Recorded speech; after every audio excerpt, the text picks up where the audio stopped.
Guys हामी चाहिँ आज धेरै टाढा आइरहेको छौँ होइन। अब डुल्नु चाहिँ आएको होइन, हामी चाहिँ यहाँ गदा हुन आएको काम गर्न आएको हो।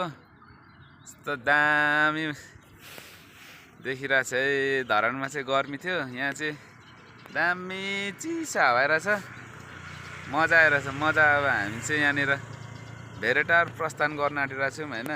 भेरेटार यहाँ एउटा होटलमा चाहिँ ढोका बनाइदिनु पर्ने थियो। होटल चाहिँ अलिक मास्तिर छ है गाइज। हामी चाहिँ अहिले यहाँ तल एकछिन बिसाइदिएको आराम गरेको। यहाँ मेरो कान्छा भाइ हेलो नि भन्दैन त्यहाँ। यस्तो दामी छ है, चिसो होइन। और ह्यान्डसम देखिँदो रहेछ त्यहाँ होइन।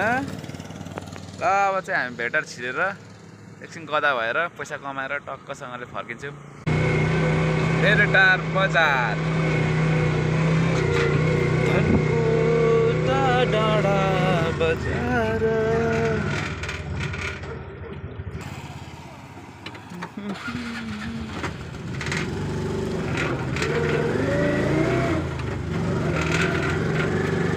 यो चाहिँ हाम्रो के अरे स्काई वाक भेटारको भयो। भेटार बजार चाहिँ है दामी मन भइरहेको रहेछ यार। मामाहरू के गर्छ गफको तालमा रहेछ मामाहरू।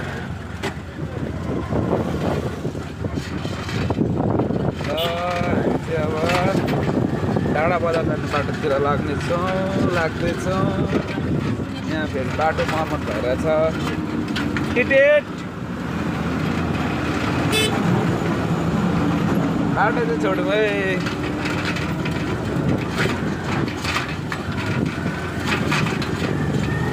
हल्लेको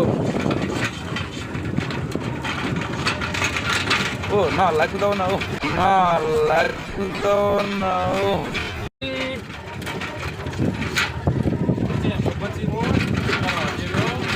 यहाँ अगाडिबाट दामी जाने फेरि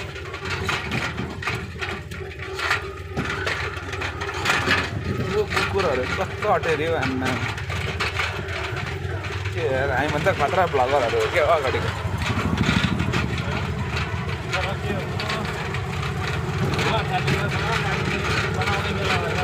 ट्रिपल लोड रहेछ नि त, ट्रिपल लोड आम्मा मासु पाएको छ यहाँ।